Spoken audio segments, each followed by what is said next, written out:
ጤና ይስጥልኝ ሳልሳዊት ማይነሳይ ነኝ። ድጋሚ ተመልሻለሁ። ድጋሚ የመጣሁት ስለ አፍሪካው ልዑል መጽሐፍ ስላልጨረስኩኝ ነው። The Prince of Africa በዳንኤል ግዛው ተጽፎ በመዝሙር ፈንቴ በተባለ አንድ የባህዲን ሰው የተተረጎመ መጽሐፍ ትናንትና በጥቂቱ አንዳንድ ነገሮችን ብያቸው ነበር። በተለይ ቀልቤን የሳበው እንደምታስታውሱት የሟቹ ጠቅላይ ሚኒስትር የመታሰቢያ ሐውልታቸው ላይ የተነሳው ፎቶ ይህንን መጽሐፍ በእጁ ጨብጦ የነበረ መሆኑና አሁን ደግሞ ለምንድን ነው የተነሳው የሚል ጥያቄን ስላጫረብኝ እንደው ከሱ ተነስቼ አንዳንድ ነገር ብያችሁ ነበር። ስለ መጽሐፉ ክፋት፣ የመጽሐፉ ዓላማና ግብ ብሔረሰቦችን ከብሔረሰብ አጋጭቶ በተለይም ደግሞ ሰላም የነበረው ብዙም እንደዚህ አይነት ነገር ሲነሳ የማንሰማው የቀድሞ ስርዓቶች በሙሉ ጨቋኝ አማራ ነው የሚለውን ትርክት በሰዎች አእምሮና ሕሊና ዘንድ ለማስረጽ የተደረገ ጥረት ማሳያ ነው ብዬ ልወስደው እችላለሁ። እኔ በግሌ በተለይ ደግሞ የደቡብ ሕዝብና የአማራን ሕዝብ ቁርሾ ለማስቋጠር፣ ቂም ለማስቋጠር፣ ጸብ ለማስነሳት ሆን ተብሎ ታልሞና ታቅዶ እንደተዘጋጀ አንድ እርኩስ መጽሐፍ አድርጌ ነው እኔ በግሌ ብትጠይቁኝ ይህን መጽሐፍ የምወስደው። ሰው ትናንትና ስለሱ በጥቂቱ አውርተናል። ጸሐፊውም ቢሆን አማራ እንደሆነ በነገራችን ላይ ከአማራ ብሔረሰብ የተገኘ ነው። ዳንኤል ግዛው በእንግሊዝኛ ነው የጻፈው መጽሐፉን። በእርግጥ The Prince of Africa ብሎ ርዕሱንም የማይመጥን ፍጹም በቃ እንዴት ልበላችሁ፣ ያነበባችሁ ሰዎች ትረዱኛላችሁ ብዬ አስባለሁ። ያላነበባችሁ ሰዎች ግድ ከሆነ አንባችሁ ልትረዱት ትችላላችሁ። እኔ እንድታነቡት አልመክርም።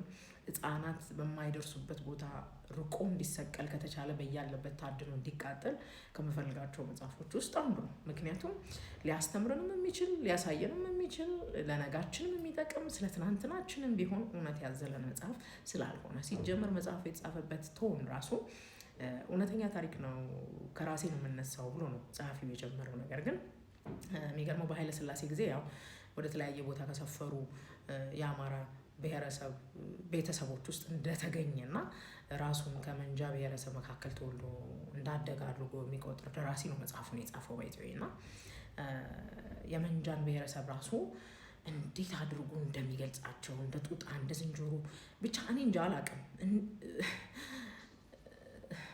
ሰውን ያህል ፍጥረት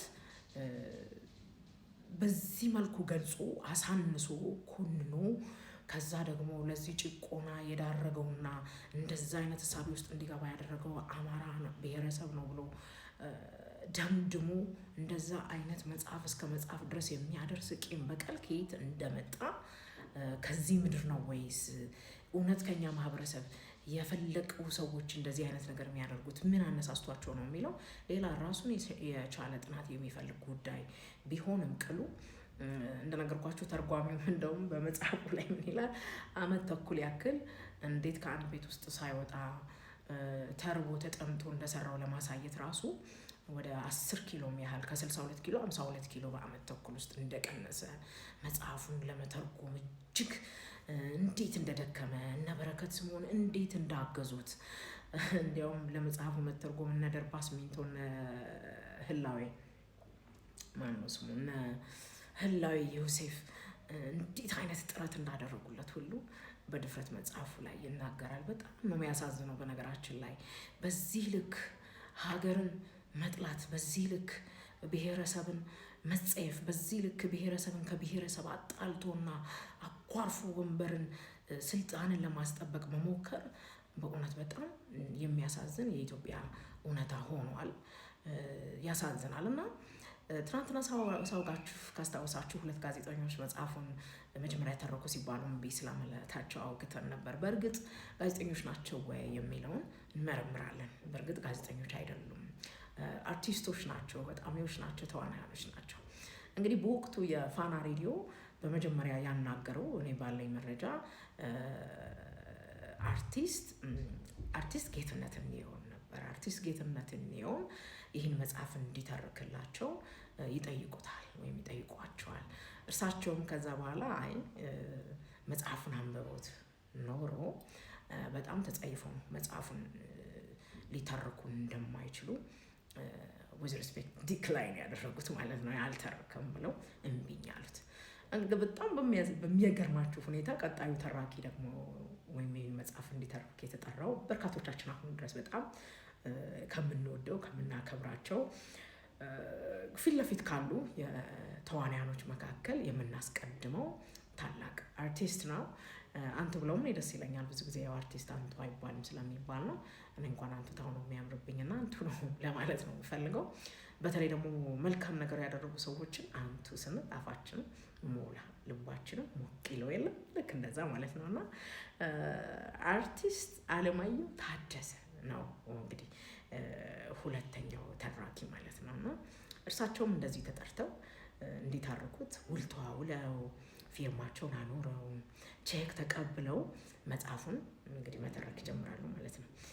ገጽ 40 ላይ ሲደርሱ ገጽ 40 ላይ ሲደርሱ አርቲስት አለማየሁ ኖ ብለው ቼካቸውንም አፍንጫቸው ላይ ወርውረውላቸው መጽሐፉንም አስቀምጠው ጥለው ስለመጣታቸው ያነጋገርኳቸው የጠየቅኳቸው አካላት ምላሽ ሰጥተውኛል። እና ደስ ይላል እንደዚህ ተደርቶ ለሙያም ለማህበረሰብም ለህዝብም የሚጠቅም ነገርን አስተዋጽኦ ማበርከት ደስ ይላል፣ ነፍስ ያሞቃል።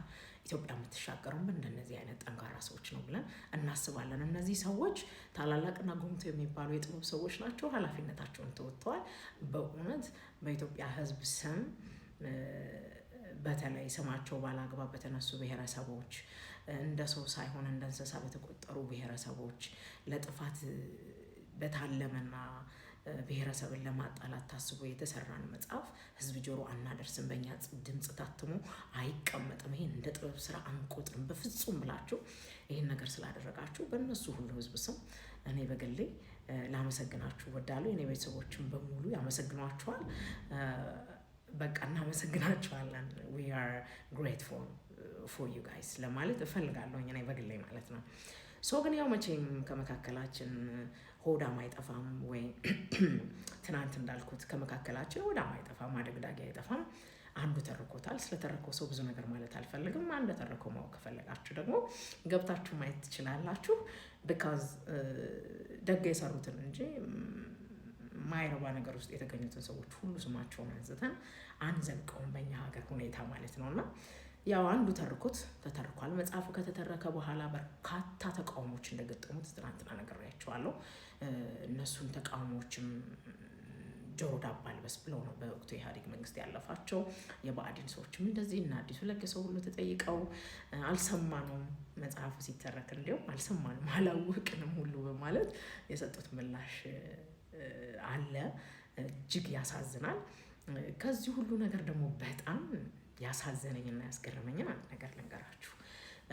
የቀድሞ ውጭ ጉዳይ ሚኒስትር ከዛም ደግሞ የኢትዮጵያ ጠቅላይ ሚኒስትር ለአጭር ጊዜም ቢሆን የነበሩት አቶ ኃይለማርያም ደሳለኝ ኢህርትስ ባይተው መጽሐፉ ሽፋን ላይ የጻፉትን ምስክርነት ስትመለከቱ በጣም ያሳዝናል በእውነት።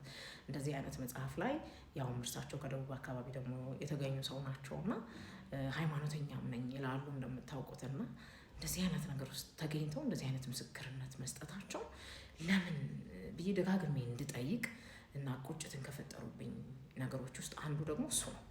እና እርሳቸው ምናሉ በመጽሐፉ ጀርባ ላይ ምስክርነት ሲሰጡ ይሄ መጽሐፍ አሉ በኢትዮጵያ ስነ ጽሁፍ ታሪክ ውስጥ ከፍቅር እስከ መቃብር መጽሐፍ እኩል የሚወሳ መጽሐፍ ነው።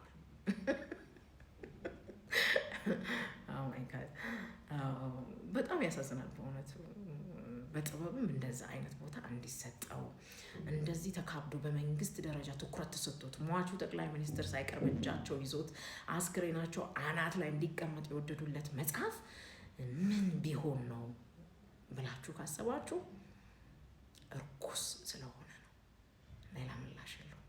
እርኩስ ስለሆነ ነው እና ከዚህ እርኩሰት ይጠብቀን ነው የምላችሁ።